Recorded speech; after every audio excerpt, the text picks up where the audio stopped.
How's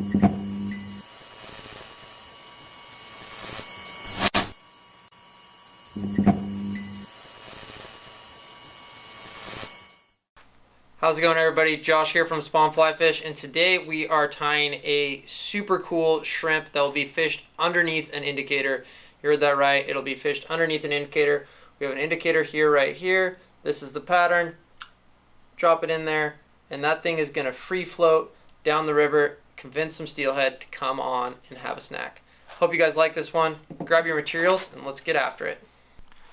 All right, in the vise, we have an Ahrex SA 254, size number 6, and we have a Spawn football bead in 7.5 millimeter. First thing we're gonna do is we're gonna secure that bead with some lead-free wire wraps. Not really looking to add a bunch of weight here, just looking to really secure that bead into place. So we will round that out with our fingers there and start to add our thread. For thread today, we have a Danville 210 in fluorescent orange. I'm gonna trim off that tag end and then work our way up. 45s, and then straight over the top, really locking that all into place. Not going anywhere. All right, we're gonna work that thread back to the curve here. And the first thing we're gonna do, I'm gonna straighten that vise out just a tad, is create just a little bump. So we want, this shrimp fly, we want a lot of these materials right here to protrude out. This will be a shrimp that we fish under an indicator, so it'll be far different than many of the shrimp that you've seen us tie before. And we'll be looking to curate to that style that it's gonna be fished. That's something that's really cool, part of fly design aspect. I know some of you that follow us on Instagram have seen some patterns like this that I have tied and showcased. And today we're going to bring one to life. We are going to be tying this up for steelhead. It has not had proven success yet. It is in that stage where we are designing, but does definitely work for rockfish. So if anything, you're going to learn some cool ideas that hopefully you can replicate out on your vise. All right, so the next thing we're gonna do, we're gonna take some easy shrimp eyes. We are gonna just trim a little bit of this tag end off here, and we'll rotate the vise up, and we're gonna tie that in the bottom, and that bump is gonna push those eyes out just a tad, which is what we want. So we'll wrap that down.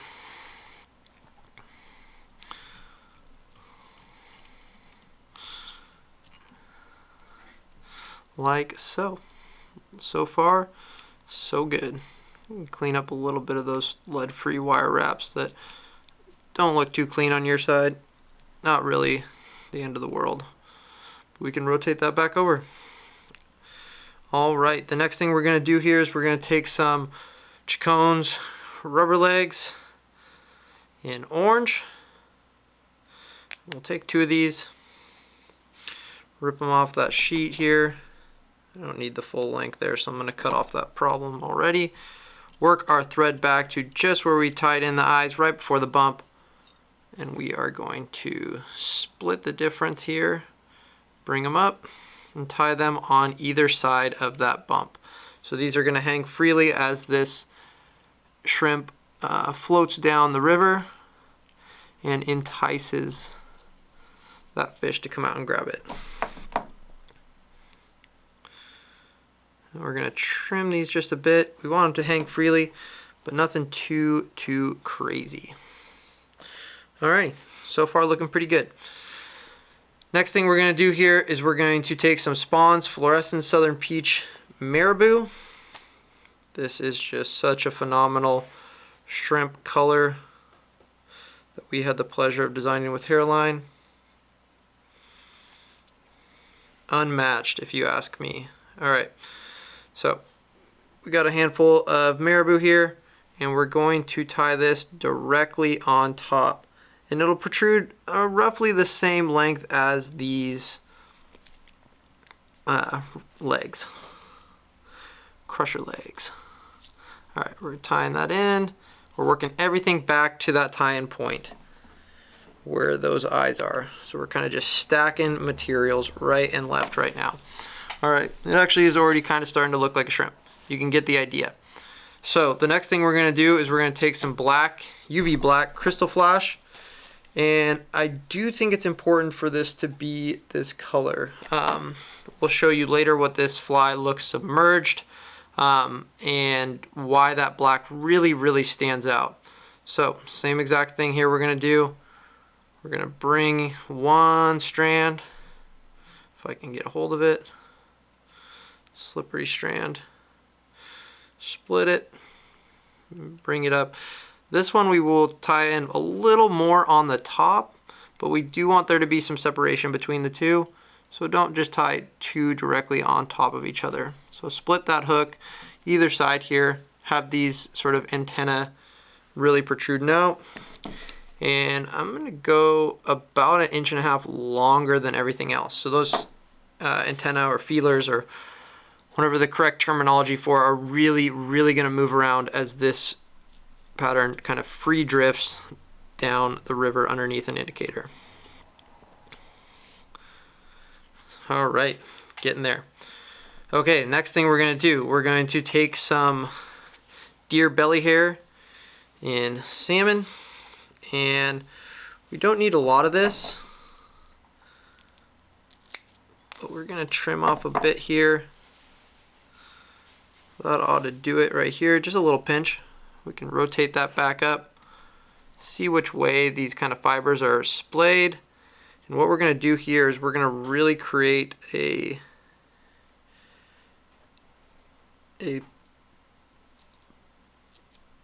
big profile. Sorry, concentrating. So what we're doing there, a couple loose wraps, tight wraps up, and we're going to come in here and trim all of this excess out. This is going to really create some nice profile.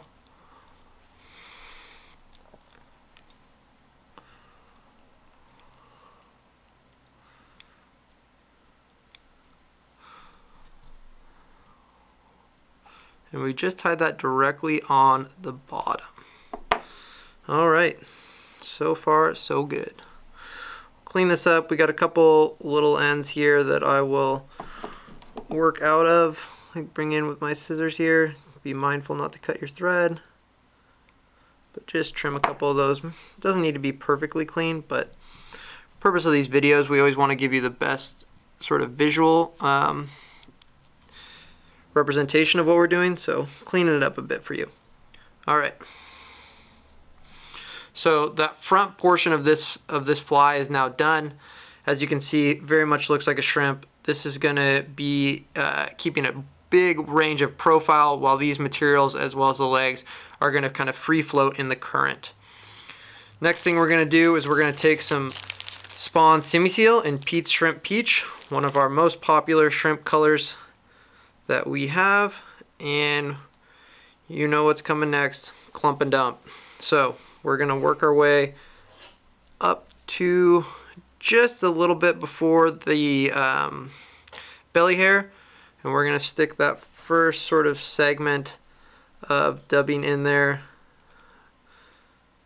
I have orange thread for a reason. You can see it through. For any of those sort of segments that aren't full, you can kind of see that orange shine through a little bit, and you will in the water, which is a-okay. All right, we're going to work our way forward.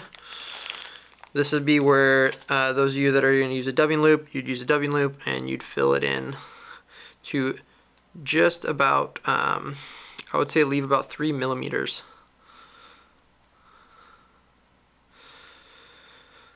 If you don't know what that is, take out one of your 3D eyes and just kind of stick it there for reference.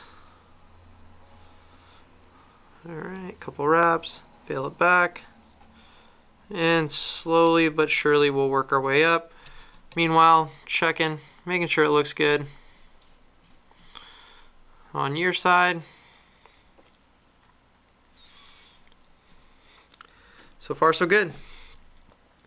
And we're just going to continue to work our way up this hook shank. The idea or the inspiration behind this pattern is when individuals are fishing live bait for steelhead,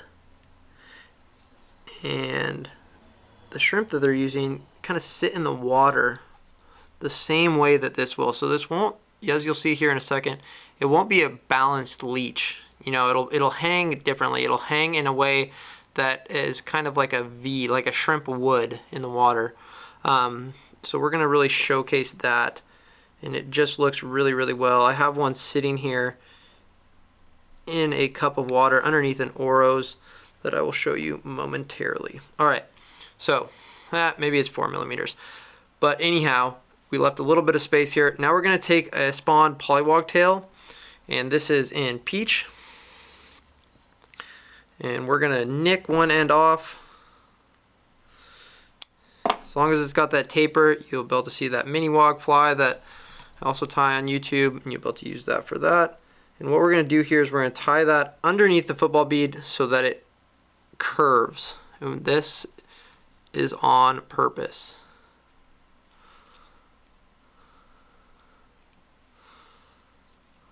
Alrighty.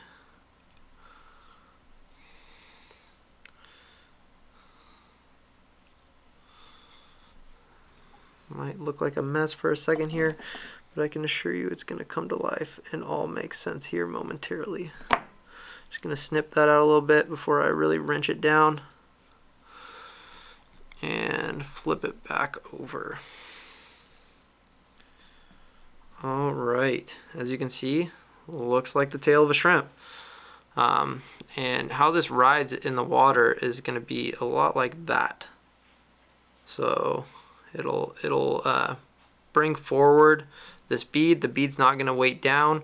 We've tested this. This as back section of the hook is going to pull it down, and it'll be floating just like that. All right, reset it here. And the last thing we got to do here is just come in with some more clumps and work it all the way up to the bead.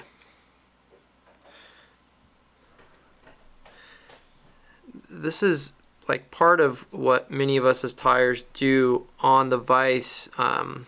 We understand the fish, we understand the fishery, and we're always looking for new ways to entice these fish to eat a fly and to constantly be working through things on the vise. So that is the epitome of this fly. Even though I am creating this for a fish that I have not caught on this exact pattern, I know this fish and I understand the way that people are fishing for this species with bait, and I have the utmost certainty that this is going to work phenomenally. If not, I'll keep using them for rockfish. But I just think there comes a time in your fishing adventures where you just know. You just know something is going to have success. You know it's going to work the way you want it to after you've spent a lot of time designing it. And this is that. So that'll do it right there. A little bit heavy on that last dump, but we'll brush it out here in a second and bring in some whip finish. This could be a time, if you have an extended whip finish, might be good, or you could just half hitch it. I'm doing just one at a time here, so I might as well. But we do sell extended whip finishers for this type of reason right here.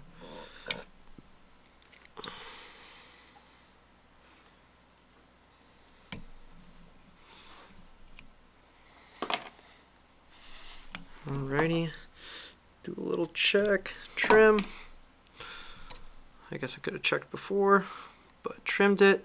I'm going to come in here with a brush.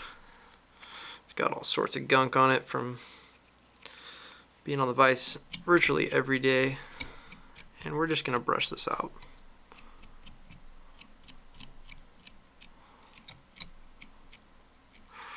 Oop, that last one came undone. That's okay. I'll come in here with some head cement. I just trimmed it a little close, but looks the way I want it to. So we're going to show you what that looks like in the water and why we think this is going to be a very, very productive fly pattern for us this fall. Hope you guys like this. Be sure to hit like, be sure to hit subscribe, and and we will see you guys next time.